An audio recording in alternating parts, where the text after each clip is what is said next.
Well, as we've been mentioning for the past few Sundays here, there are going to be hundreds of Afghan refugee families that are going to be resettled right here in Michigan in the coming weeks and months. And we at Douglas UCC have put together a task force in hopes of supporting and sponsoring one of these families. For as Scripture instructs us, we are not only to welcome the stranger, but we are to provide aid and comfort to the foreigner that is within our midst. Now, you may remember a few years ago, during the season of Advent, our denomination, the United Church of Christ, produced yard signs, which we had out in front of the church. And the yard sign says, "This Christmas, we remember that Jesus was a refugee." And it tells the story from Matthew 2. And that is the truth. Jesus was a refugee. But we don't really want to think about that during the Christmas season, do we? We would much rather think this season of much happier things. But the truth of the matter is the time and place into which Jesus was born wasn't really a happy one. It was a time of great despair and fear and injustice. I know we like to think of the Nativity as a pretty little story, like something out of a Disney movie. But you know, Mary was a poor, dark-skinned, unwed, pregnant teenager. She was an outcast. And so she and Joseph had to make a grueling journey by donkey. Remember, she was pregnant. They had made a grueling journey by donkey, almost 90 miles from Galilee to Bethlehem for their baby to be born.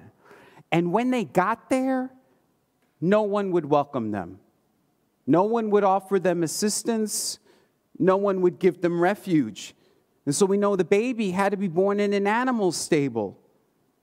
Now, we all love our animals, but an animal stable isn't the most pristine way for a baby to be born. In fact, we hear the baby's bed was a manger, which is the trough in which animals slop their food.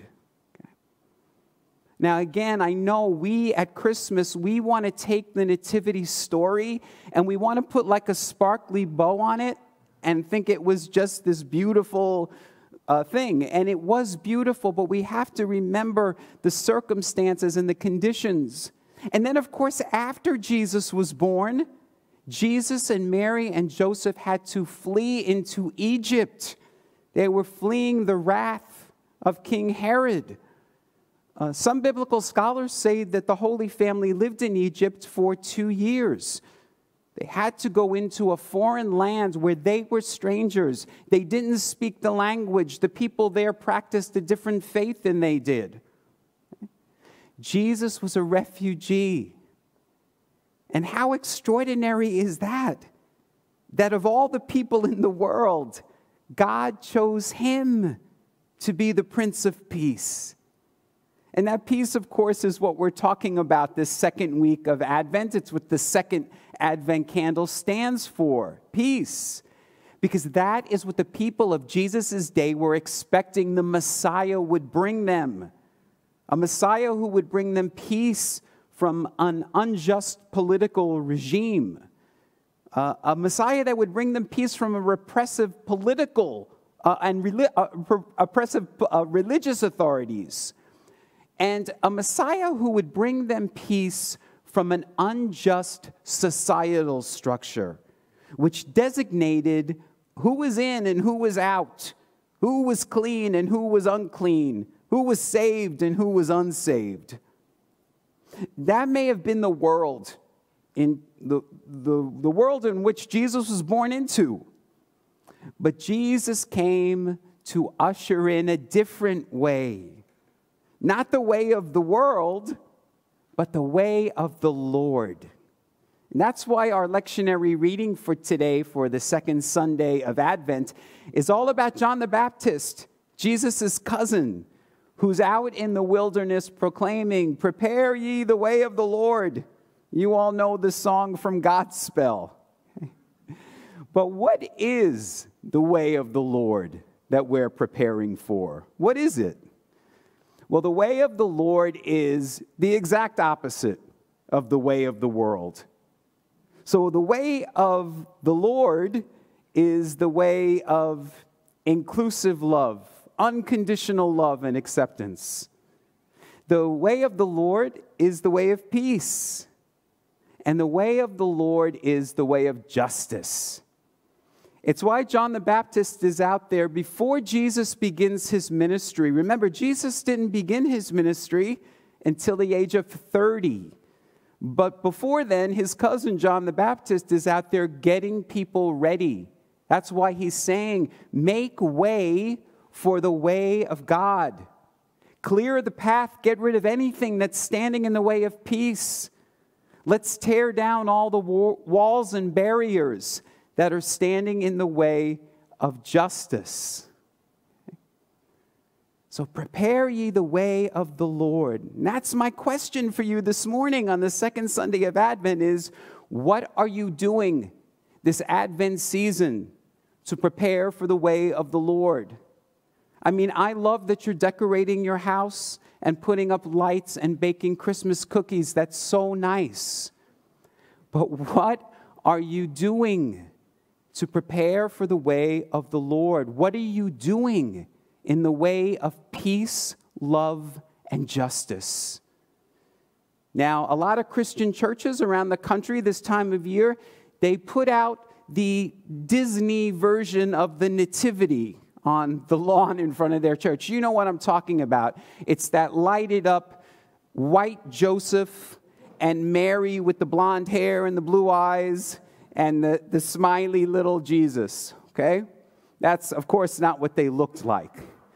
But you may remember 2 years ago when there were children in cages at our nation's border detention centers that some of our UCC churches put their nativity set inside of a cage. In fact, one of our UCC churches took the baby Jesus and put it in its own separate cage, separated and alone from Mary and Joseph. And again, I know it's not what we want to focus on during the Christmas season. We don't want to think about that. We want to think about much happier things. But the truth of the matter is that Jesus was a refugee. And that really is what the real Christmas story is about. You know, Jesus would later tell his apostles, when I was hungry, you gave me something to eat. When I was thirsty, you gave me something to drink. When I was naked, you clothed me. When I was sick, you helped me. When I was in prison, you visited me. And the disciples said, Rabbi, when did we ever see you any of those ways? We never saw you naked or hungry or in prison. And Jesus said, whatever you did to the least of these in your midst, you did to me. So my friends, if we're really serious this Christmas season about keeping Christ in Christmas and welcoming the Christ child this year, we have to care more for the least of these in our midst than we do our own self-interests. And if we're really serious about preparing the way of the Lord, then we have to be about the work of peace and justice in the world. If we're going to prepare the way of the Lord, that means we're preparing for the coming of the kingdom, or as we in the progressive church call the kingdom. A world where all people are one, a just world for all. Now, Jesus is not going to come back and do that for us. I told you last Sunday, it's not about the baby Jesus. It's about us. The Advent season is a time for us to prepare for the birth of the Christ light within us so that we can participate in the incarnation. I loved our words of integration and guidance this morning that Eric read for us from Reverend Lewis, where she says, all of us can participate in the incarnation. When we do justice, act mercifully, when we speak the truth, when we help free the oppressed. These are all acts of incarnation, she says. In other words, the second coming of the Christ happens within us. But we have to make way for that. We have to prepare for it. We, like Mary, we have to give consent. We have to say yes to becoming pregnant with the light, so that in this world full of darkness right now, we can give birth to the light that will transform the world. That is the good news of this Advent season, is that we, the people, during this time of darkness, we've seen a great light, and we know that that light is on its way and is born in us. And so this Advent season, let us usher in that light. Let us prepare ye the way of the Lord, and let every heart prepare him room. Namaste.